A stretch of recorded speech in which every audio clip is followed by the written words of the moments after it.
안녕하십니까, 김성민 목사입니다. 오늘은 요한복음 10강 음행한 여인과 빛에 대해서 요한복음 8장 1절과 15절의 말씀을 통해서 여러분과 함께 나누려고 합니다.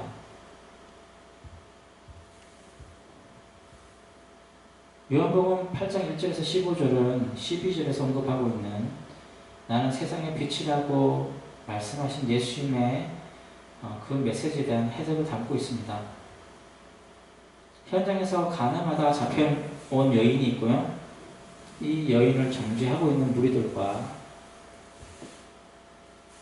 이 여인을 정죄하지 않으시는 예수님 사이에서 숨은 메시지가 숨어있다고 할 수 있습니다. 요한복음 8장 10절에서 12절 말씀만 간단히 보겠습니다. 예수님께서 일어나사 여자 외에 아무도 없는 것을 보시고 이르시되 여자여 너를 고발하던 그들이 어디 있느냐 너를 정죄한 자가 없느냐 대답하되 주여 없나이다. 예수님께서 이르시되 나도 너를 정죄하지 아니하노니 가서 다시는 죄를 범하지 말라 하시니라. 예수님께서 또 말씀하여 이르시되 나는 세상의 빛이니 나를 따르는 자는 어둠에 다니지 아니하고 생명의 빛을 얻으리라. 아멘.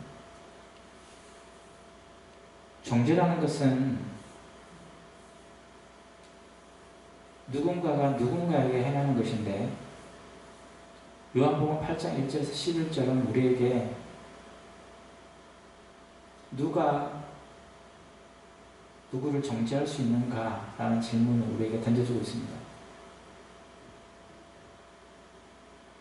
고린도전서 15장 56절에는 사망의 쏘는 것은 죄요 죄의 권능은 율법이다 라는 메시지가 있습니다. 사단의 권세는 죄로부터 나오고 그리고 진정한 권세는 정죄로부터 나온다는 것을 알게 되는 거죠.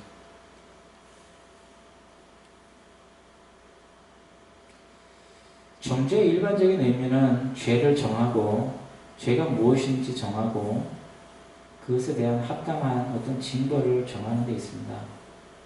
하지만 오늘 메시지는 죄 없는 자가 돌로 치라는 이 메시지로 연결되어집니다.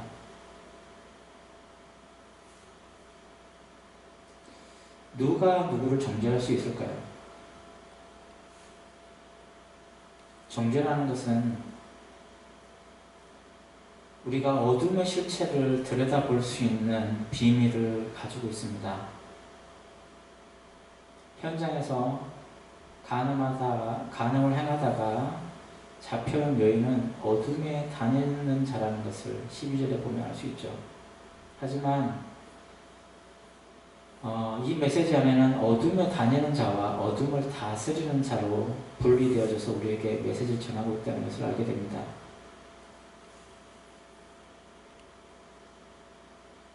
모든 사람이 죄를 범하였다는 로마서 3장 23절의 말씀을 통해서 우리는 아무도 사람을 정죄할 수 없다는 그러한 깨달음을 가지게 되는 거죠. 하지만 세상에는 죄를 정죄하는 자들이 있다는 사실을 발견하게 되는 거죠.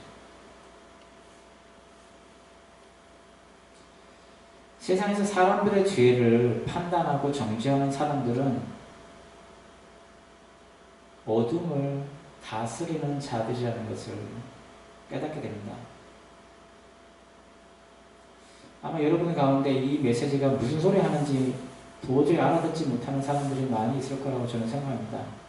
하지만 저는 여러분 가운데 그래도 이 메시지 가운데 한두 명이라도 이 메시지가 무엇을 의미하는지 깨닫는 사람들이 있기를 원합니다. 예수님 우리에게 생명의 빛을 얻으라고 말씀하시죠. 이 메시지는 어둠을 다스리는 자들에게 던지시는 메시지가 아니라 어둠 가운데 다니는 자들에게 던지시는 예수님의 메시지입니다. 이 메시지는 구원의 메시지죠.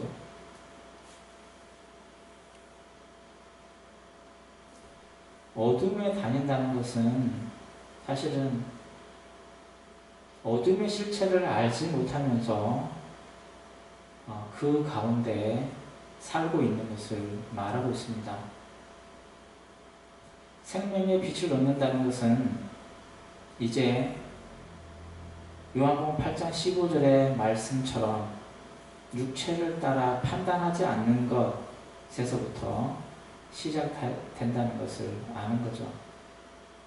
생명빛을 얻는 자는 육체를 따라 판단하지 않는 데서 빛을 발견하게 되는 겁니다.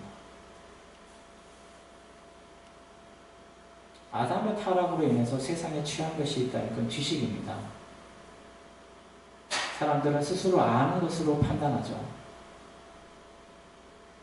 세상에서 사람들의 죄를 담당하는 사람들은 법을 배우고 그 법에 대한 지식을 가지고 그리고 정죄할 수 있는 사람의 죄를 판단할 수 있는 자격을 취한 사람들이 사람들의 정죄를 담당하는 거죠.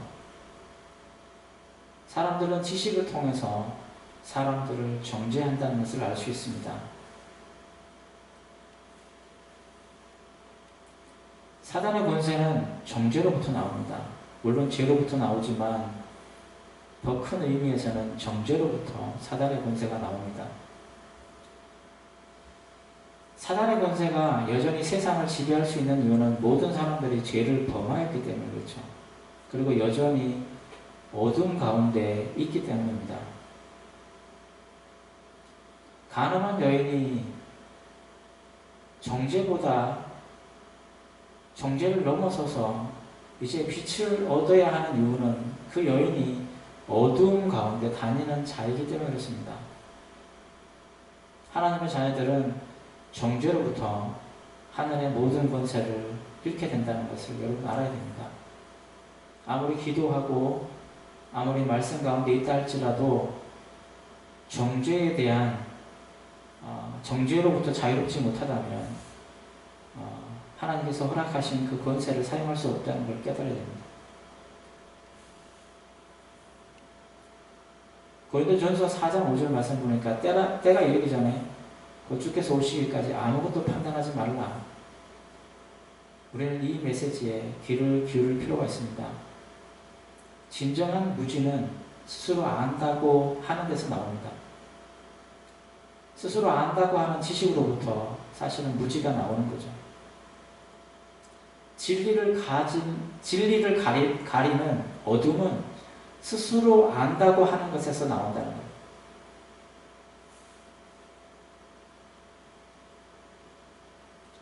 우리가 하나님을 발견하지 못하는 것은 스스로 하나님을 안다고 생각하는 데서부터 나옵니다. 여러분 이 메시지를 잘 기억했으면 좋겠어요. 가늠한 여인에게 있어서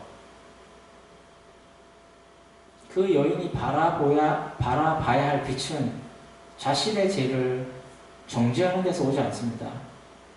어둠의 실체를 아는 데서 오는 거죠. 어둠의 실체란 육체적인 모든 판단입니다. 그리고 빛의 실체란 생명의 빛이란 영에 속한 모든 비밀을 말하고 있는 거죠.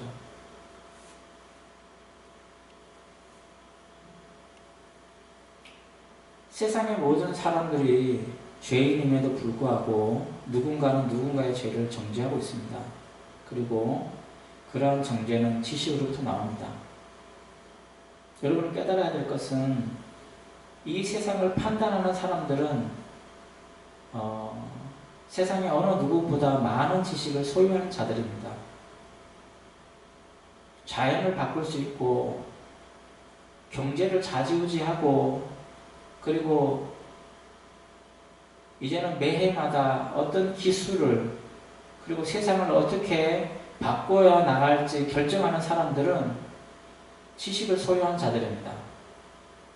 그리고 그들은 기꺼이 세상을 정죄하고 있는 자들이기도 하죠. 세상을 판단하고 있는 사람들이 있습니다. 그들이 세상을 판단하는 기준은 지식입니다.